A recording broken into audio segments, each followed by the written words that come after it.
Hey, Matt. Captain, how you doing? It's the first time I've gotten that with this background. I really appreciate it. Thank you. Yeah, it's basically essential. Um,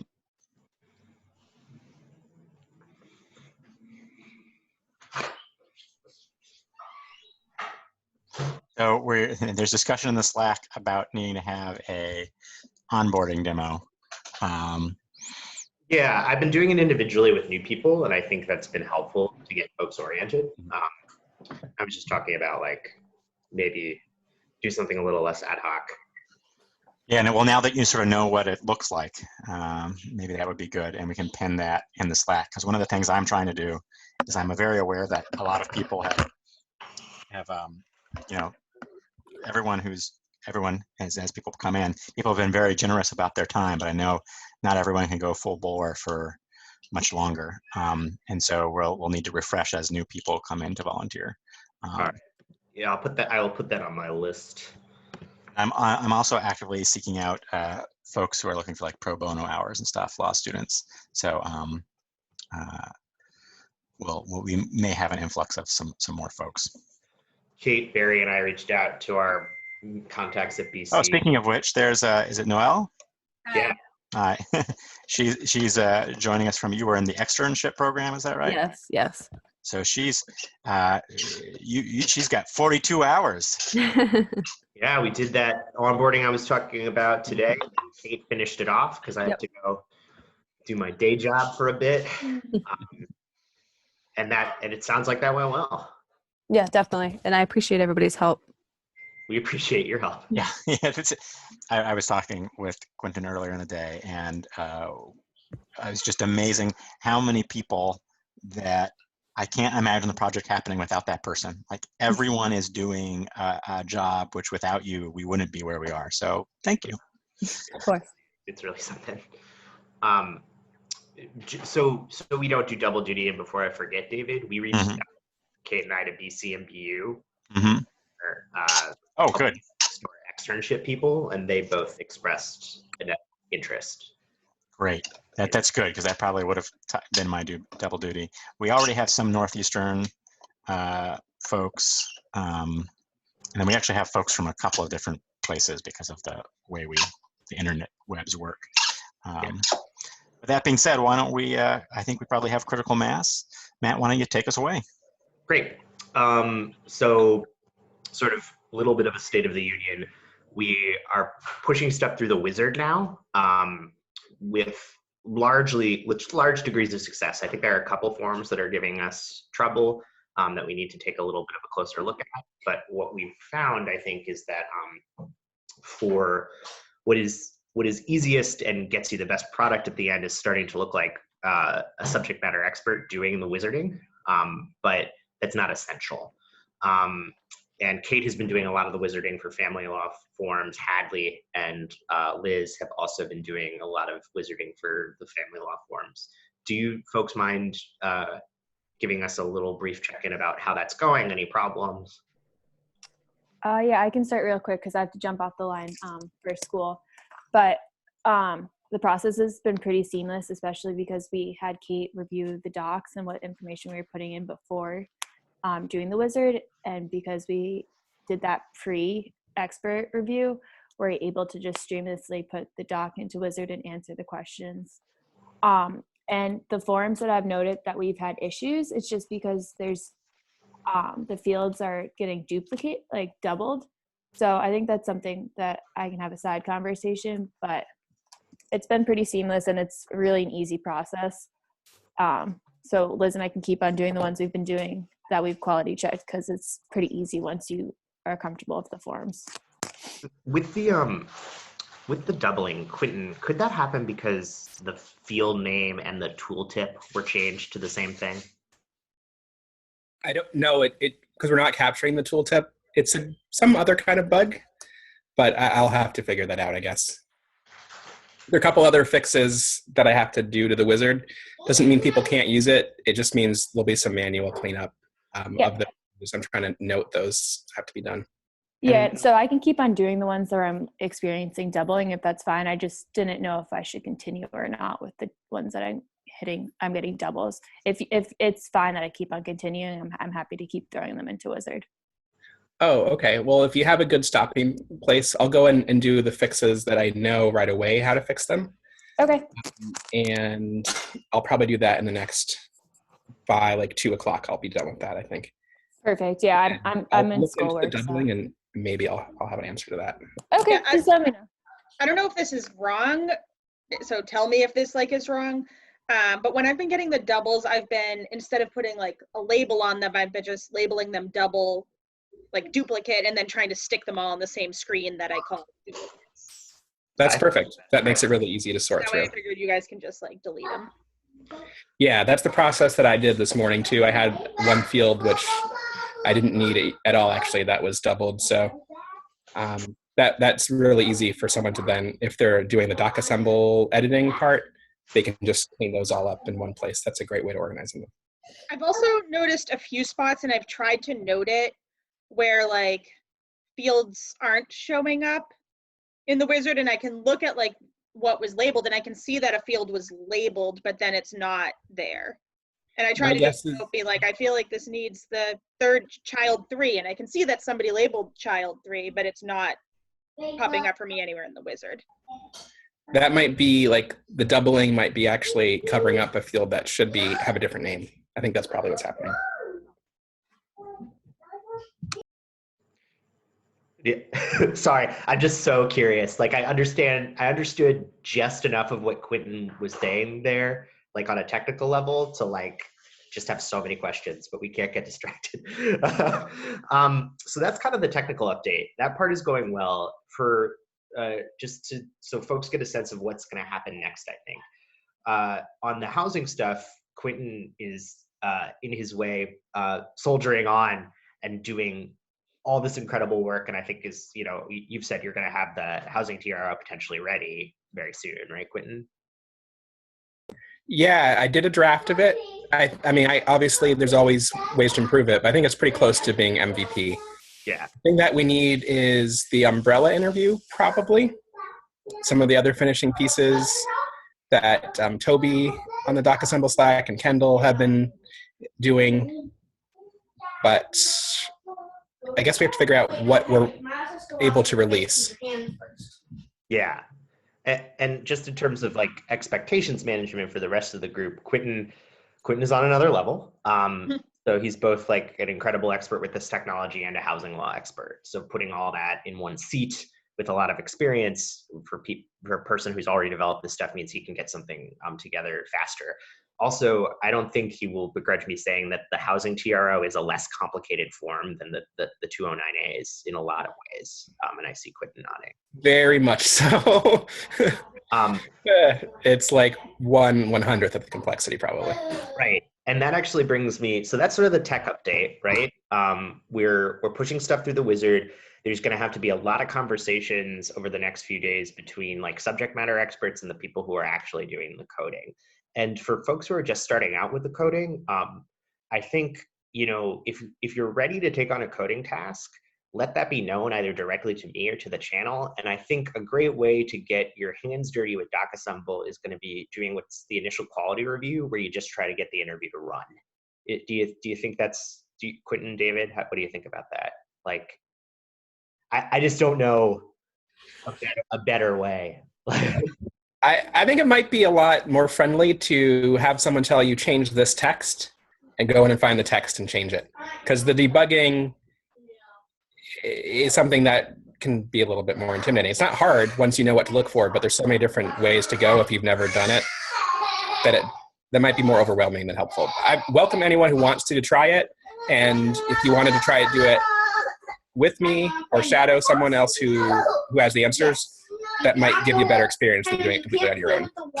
I will volunteer for that task too. Like you can shadow me and do that with me too. And I'll put your name on a card and see what works, right? Like we're all learning this as we go. David, looks like you have something to say too.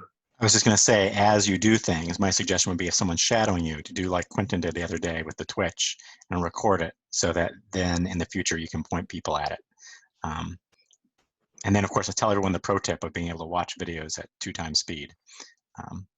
While I have the floor for a second, I just want to recognize that last night we had a very nice write-up from the Boston Globe about the project, and I want to say that I know Quentin was a little embarrassed, I think, about the way they wrote it up, and he was definitely wanted everyone in the team to get a shout out, which is why we were happy Maeve got something from South Africa, but for our time zone winner. So everyone's doing a great job, but why don't we just take a second and give like Quentin like a round of applause or something? So All right, that is all. I love 37-year-old Quentin, how they like identified him by his age. What was that about?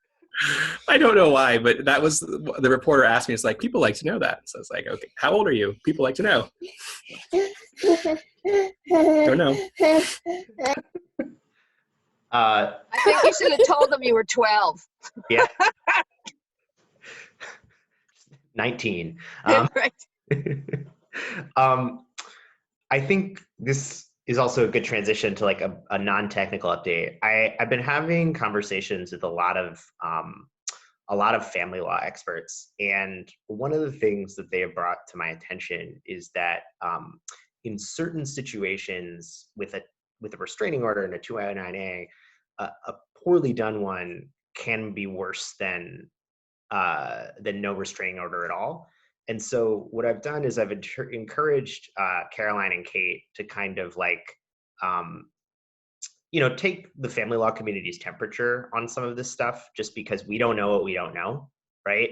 And I've gotten mixed reactions. Like most, honestly, a lot of people I've talked to have sort of been like, yeah, this is a good thing to have out there. But I wanted to bring attention to that, and maybe David, Quentin, this is something we can talk about a little bit later too. I'll also add one thing, Anne, is I want to expand people's vision of the use case. So I put a video in the Slack, as the thing I gave to the HJ Commission the other night. And one of the big use cases we're envisioning is actually an advocate using our service to help fill out a form with someone. So yes, it will be something people can discover on their own and go through on their own. But the use case that I'm really excited about is the one where you call an advocate and then they pull this up on their computer. They help you go over it, then they send it to you to get it signed, and then it goes on to the court. So we also want to keep that user in mind as well. And so that's just something I want to throw out there. No, We want to maybe have a note at the start that says on specific kinds of forms, it says, please fill this in with the help of a lawyer. Here's where you can get one. We don't necessarily have a full list of where we'll be able to get people, and the staffing's an issue right now, but I definitely think we do want to, and I know we discussed having an option to say whether or not you're filling this out for yourself or on the behalf of someone else. Right, but I mean, if the users are putting themselves in danger and they don't know it, Yeah. I mean, can we inform the user that this could put them in danger and they should talk to a lawyer? Because Well, we can, depending on what the community says about how dangerous that situation is. yeah, we can, so we have to watch our line between legal information, but I definitely think we should consider a strong framing for giving people some information about that. And to the extent that we can reference out to people, that would be good. So I think that's something that maybe Kate and Caroline can really, I think Kate has some ideas there. So let's see what Kate has to say. Yeah, I mean, I kind of brought some of this project up at our unit meeting yesterday at GBLS, and the unit was excited. I mean, the thing that's really scary to me is that courts are closing even for emergencies. Suffolk Probate and Family and BNC are closed. People cannot go to those courts even on an emergency basis to get these orders. We're also hearing anecdotes of in the state, police stations are locking their doors to victims and not letting them complete 209As. We heard about that in Western Mass, but I heard something from somebody that maybe Lynn is doing that.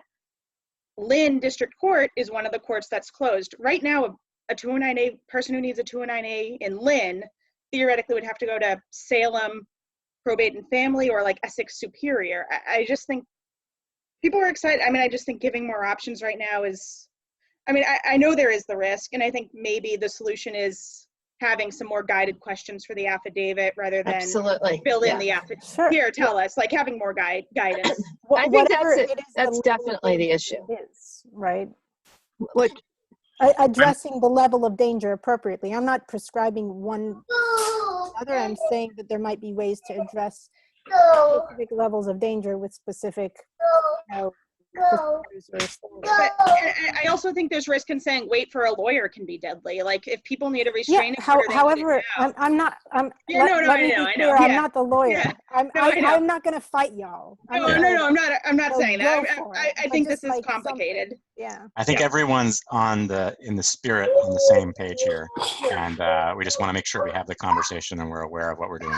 The one thing I will remind us of is we want to do no harm, but we always have to ask compared to what, and so thinking about Kate's framing about the status quo right now is really important.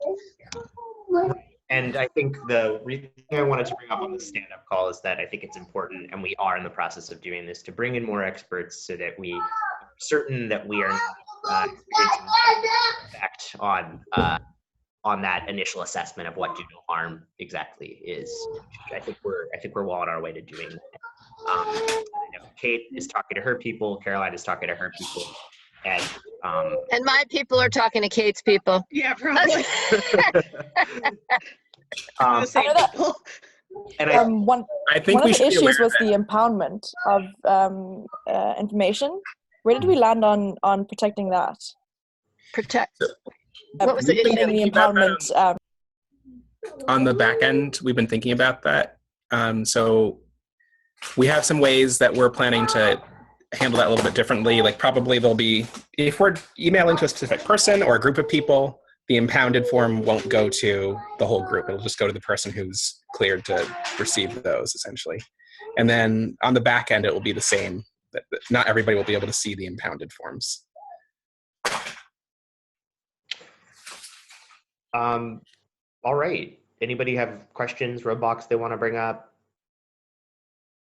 I would like to bring up my proposal for having a kind of more extensive meeting to go over, to just, because I've only looked at one, I am a coder. I'm looking at the code, and I've only looked at one script so far, but I think there might be some confusion and clarification that can be made about fields, and I think that might be useful, and also something to describe a different flow that can get us through these stages for the form a little bit more smoothly. That I think will get us there faster because they're done in piecemeal in a flow. Sure. I'd like just to propose it, but it doesn't have to be now. It might be a longer conversation. I can propose the flow now, but I don't if folks have time. Yays or nays? Thumbs up, thumbs down? I think this is just a good idea anyway. So I think the key is just whether or not people want to stay on the call now or Right, that's the or loop thumbs back up, around. thumbs down bit. Yeah. So people who want to stay on for this bit, thumbs up, and or write in the chat, you people who are blank. So I've got 1 thumbs up, 2 thumbs up. Okay, there we go. Okay, All right. So the Ooh, flow I propose. Laura, fancy. Michelle, can we make sure, for anyone who's a thumbs down, is there anything you need to bring up before Right, good idea. this part happens so that you can get off the call? All right, good, great. Take it away, Michelle. Sorry. All right, no, that was a great idea. So, and this is very provisional on what the feedback is about this. I'm not married to this idea. An idea for the flow is, one stage is there are people who draw out the fields, who identify where the fields are on the form and draw them out with Adobe Acrobat, people who have access to that. Then people who don't have access to that, but do have access to Documate or have access to both, this is the second stage, is they name those fields. They need to be people who have had a little practice labeling with other experienced labelers or coders. The next stage is, sorry, I wrote this down. There's 2 more stages and they're written down. Okay, so next would be people with experience with the wizard, or who have gone through the wizard with other people and legal knowledge, right? Would use the wizard to create the interview code, and then the last step is the coder. So like fine-tuning the code to something that will run the interview in the expected way. thoughts, discuss other ideas? I think, and please correct me if I'm wrong, folks, or that is largely the flow right now. And that may not be clear, which is a problem. Oh, sure. Yeah. Okay. So it's good to hear that. I think the Yeah. only thing that we're not doing is that most of the stuff we're dealing with has not needed the fields to be drawn. And so you can just download it and immediately start editing the fields, or you go to Documate and unlock it. I 100% agree, though, that our standards are having some limits, especially because there's been a conversation here about, do we take these forms that are really meant to be filed together and divide them up, or do we do them in one packet? And getting people together who are working on forms separately that are nevertheless in one packet, and having them become educated and talk to each other about variable naming, so that we can, when we put the forms back together, that there's some cohesion there, could be helpful. Do they have to be taken apart? You know what? I'll leave that up to you. You folks know what you're doing. I will trust you on The that. problem is they come to us piecemeal. So Could they still be handled by an individual so that they are consistent with They one could person? be. The problem is that we're trying to balance the fact that this is a volunteer driven effort, and not everybody who's doing the labeling can sit down and chug through 120 form fields in a timely fashion. So it's a balance there, and I'm honestly not sure which way is better in terms of the overall flow of the project. Could it be passed on? Could one person start, and then, just so that they're not, because for example, if you have multiple fields where the defendants or the plaintiff, I don't know these words, their names need to be listed, their full names need to be listed, and the PDFs can only have unique fields. And so this person puts defendant full name 1, and this person also puts defendant full name 1, _ 1, then for both of those, then we have a conflict. So if it were, but that's another process question. I think also, one, it is great to hear that is the main flow you have, but an important part of what I was trying to describe was having these levels of experience. Yeah.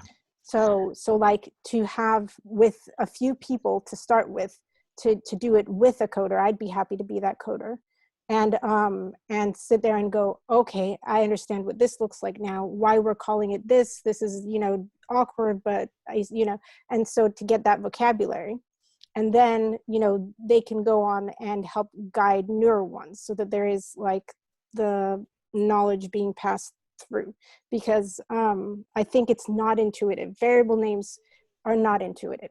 I'm a coder, they're not intuitive.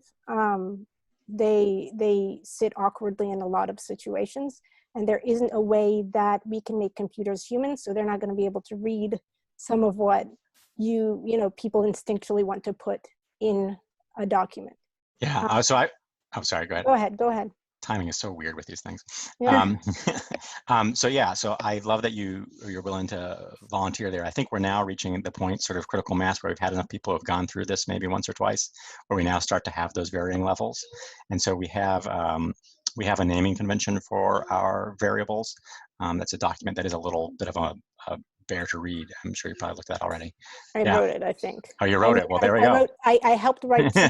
One is for coders and one is for Then you're definitely the person we want to have be the person who someone can shadow with and give them the bit. So maybe, I don't know if this is appropriate for now, or so one of the things we could do is, Matt, maybe you could pull up and share your screen with the Trello, and we could actually look through the workflow. And then I think I also want to say, for folks who need to hop off, if this is now a little more into the weeds than you wanted it to be, you can feel free to do that, and then we'll cycle around. But I think the takeaway here is, Matt, we need to do a better onboarding, and a better job of putting together an onboarding process so that these things are more easily discoverable. Yeah. Jill, does that sort of sound like your take on things as well? Is that a good summary? I think so, and with people, because it really You can write out however many documents. yeah, you want, yeah. But that's Yeah. not going to teach anyone to code. Yeah. Well, we were starting here with the with everyone just showing up, and so as we've kept saying again and again, we're figuring out this as we go. Yeah, it's And beautiful. those were been all great beautiful. suggestions, and I love the fact that yes, we can have the person who helped to write the document there to help interpret it for people. That's the way to go. So yeah. Just Any- to yeah. to stupid buzzword incoming to close the loop, Michelle. What I'm gonna do on my to-do list for either today or tomorrow is to do a recorded version of the onboarding I've been doing with new volunteers, which is going through the Trello. So if it's okay, David, I actually won't do that now. I think that makes sense. Okay, and then maybe Michelle, you and I could talk about either getting together or have one of us do the labeling kind of onboarding, and then the make the interview run onboarding, or the wizard onboarding, I think would be next. Would that be helpful? Yeah, I'd love to at least have a conversation with you and Yeah. do that before the tutorial is before the Yeah, video. maybe a mind meld beforehand. Yeah. And I Your mind. Exactly. Okay, so that Sorry sounds. for anyone who isn't a complete nerd. No, it's okay. You can see my background. Yeah. We're cool. We're cool. Great. So we'll be in conversation, Michelle. And Okay, thank you. very good. These are all, especially I do develop in DocAssemble, but I'm not a software development professional. And so, figuring out this flow is probably your bread and butter. And so we definitely benefit from your experience working. Yeah, and this is also the thing where it's like we were originally throwing things together with a ragtag team, and so this is this is great. I think this has been an incredible job. From what I've seen, this has done an incredible job. I just know how difficult it can be on the other end. I've been on the other end before I knew how to program. I still remember it. And it can be really challenging, and then you feel like you're spinning your wheels sometimes, or you have to do rework stuff. And I don't think that has to be as painful. I don't have all the answers, just so you know. We are all building this jet as we fly it. That's right. So, but we'll get there. And Quentin says, Documate made some of the changes we needed for labeling field / quality check, although it doesn't let you add a digital signature field, so it can't be used for that step. That was in the chat. I don't know if everybody. Yeah, that contextually makes sense. Yeah. Matt can incorporate that into the workflow. All right. Well, so it sounds like the next action item is for you guys to be able to connect, and then for Matt to put together something to go out for everyone. And then Michelle, maybe you sit in one of the verticals on our workflow and help people through that. Anyone else have any blockages, questions? Does anyone want to, I see a couple of, for the first time, maybe, new faces or new names that I don't know if people want to say hi. Maybe that's how we're supposed to start this thing, but I don't know. I can say hi. Hi, my name is Melanie. I just joined half hour ago, but very excited to be a part of the team. I was also a few minutes late, which is why I didn't introduce myself earlier. But this is such a cool project. I'm currently an intern at Massachusetts Appleseed Center for Law and Justice, and I'm a senior at Brandeis University. So I'm really excited to be helping with this project. Michelle, you haven't really introduced yourself. I know of. We've only met a couple times, but yes, we have. We've talked online so much. I feel like I know you. So my name's Michelle. I'm a volunteer with Code for Boston usually, and I volunteer in civic tech as a programmer and sometimes a team lead. And I've gotten more familiar with DocAssemble over the last little while, doing some programming on sealing and expunging criminal records with GBLS. So Quentin's kind of my point of contact for everything. Everything comes through him. Common arrangement. Yeah, he was the doorway. If there's any other questions you have, let me know. But hi, loud in my house right now, so I don't want to use audio, but my name is Nikki. I'm a third-year law student, and worked as a software engineer for a couple of years. I'm a little rusty, but definitely still know how to program. Awesome, Nikki. Cool. If you haven't worked with DocAssemble before, just to let you know that if you know anything about execution order, the execution order is funky, and we can totally work all that out.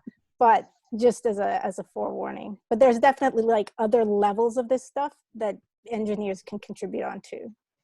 Michelle, I am so glad you joined our team. Yeah, yet another, as David keeps saying, person where it's like, how are we doing this without them? Oh, we're here. We're here. We're just maybe sleeping a little more. I don't know. Yeah.